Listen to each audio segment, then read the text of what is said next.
गुना है भाई उज्जवल निकम का? उसका गुना यही है कि उसने अजमल कसाब को फांसी तक पहुंचाया।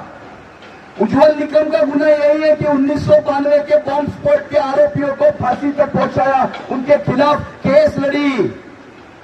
जिन्होंने हिंदुस्तान के ऊपर हमला किया उनको फांसी तक पहुंचाया, ये उज्जवल निकम का गुना हो सकता है? ये लड़ाई कोई भारतीय जनता पार्टी की सरकार इस महाराष्ट्र में लाने की लड़ाई नहीं है। ये लड़ाई कोई एकनाथ शिंदे जी को मुख्यमंत्री या देवेंद्र जी को और कुछ बनाने की लड़ाई नहीं है, या मुझे यहां का विधायक चुन के देने की लड़ाई नहीं है। ये हमारे अस्तित्व की लड़ाई है।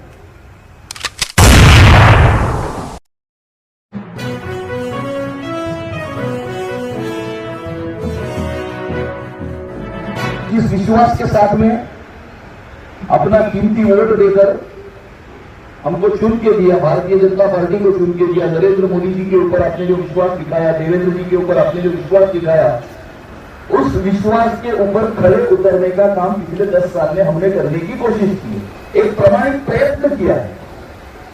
अभी आचार संहिता कल या परसों लग जाएगी, चुनाव लग जाएगा, लेकिन मैं आपको एक विषय के बारे में ज्ञात कराना चाहता हूं कि ये सारे काम तो हो गए, रास्ते बन गए, गार्डन बन गए, शौचालय बन गए, जमीनें बच गई, समाज कल्याण केंद्र बन गए, बहुत जगह पर मंदिरों का जीर्णोद्धार भी हो गया।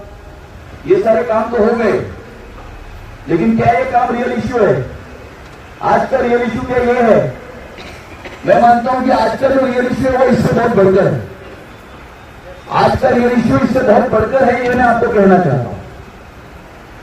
और वो रियल इश्यू क्या है? वो रियल इश्यू हमारी सुरक्षा का इश्यू है। अगर हम सुरक्षित नहीं रहेंगे तो विकास और उन्नति का क्या करेंगे? बांग्लादेश में देखो क्या हो गया।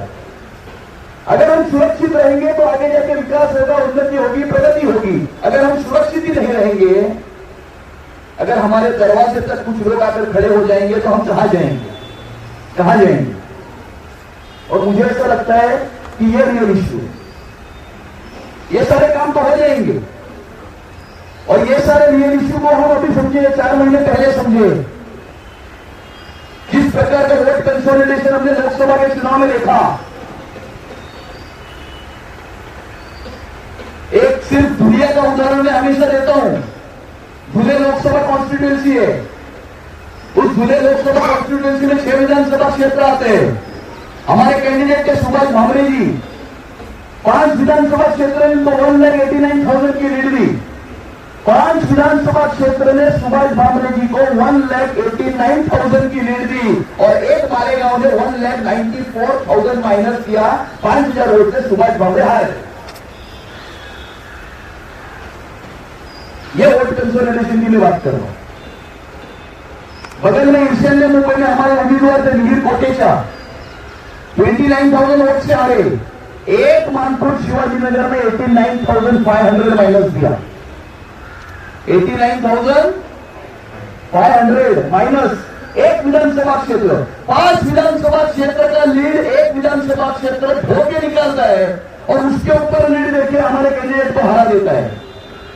जिनको नरेंद्र मोदी जी को हराना था उन्होंने 100% नरेंद्र मोदी जी के सामने वोटिंग किया, लेकिन जिनको नरेंद्र मोदी जी को जिताना था, क्या उन्होंने 100% नरेंद्र मोदी जी के फेवर में वोटिंग किया?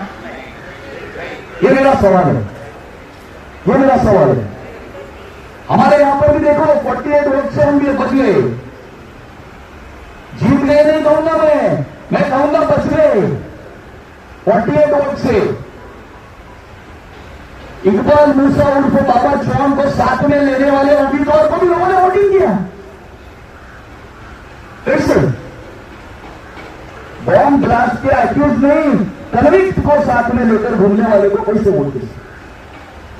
और इसीलिए हमको अभी थोड़ा सा सजग होने की आवश्यकता है, ये मैं कहना चाहता हूं।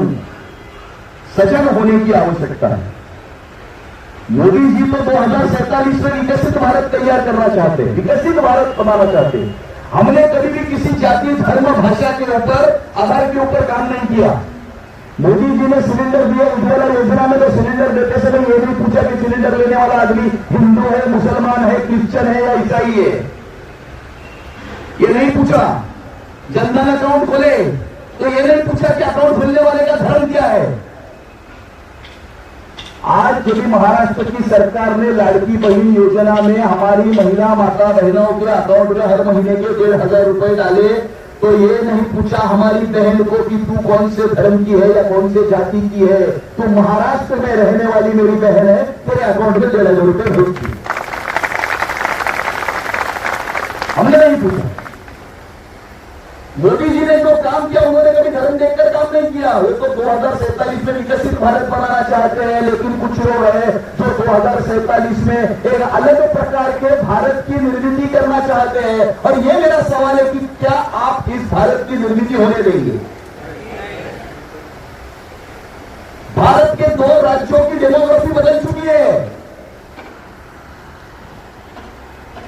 एक वीडियो घुमा है जहां पर एक व्यक्ति भाषण में कहता है कि वर्षाताई यानी बगल में जो कैंडिडेट जीती वो वर्षाताई आपने 5 साल कुछ भी काम नहीं किया तो भी चलेगा, हम आपको कुछ नहीं बोल सकते क्योंकि आपने उज्ज्वल निगम को हराया है।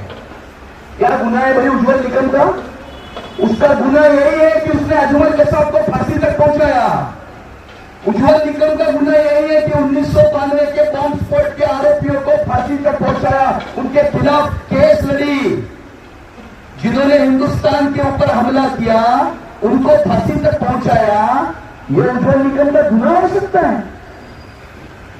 यह गुना है उज्ज्वल निगम का।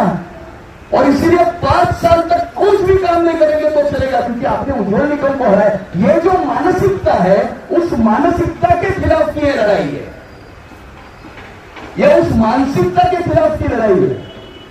यह लड़ाई कोई भारतीय जनता पार्टी की सरकार इस महाराष्ट्र में लाने की लड़ाई नहीं है।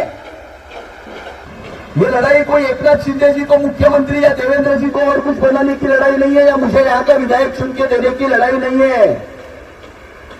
यह हमारे अस्तित्व की लड़ाई है। कुछ लोग मुंबई शहर का रंग बदलना चाहते हैं, इस देश का रंग बदलना चाहते हैं। क्या हम उस रंग को बदलने देंगे? क्या ये मेरा सवाल है, ये मेरा सवाल है। और इसलिए ये रियल इश्यू है, ये रियल इश्यू है।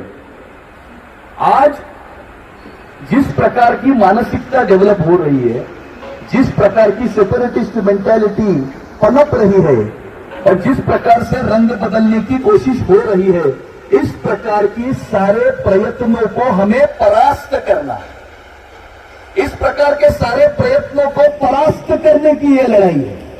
यह हमारे आने वाले भविष्य के पीढ़ियों के अस्तित्व, सुरक्षा और सुरक्षितता की लड़ाई है। ये मैं आपको कहना चाहता हूं।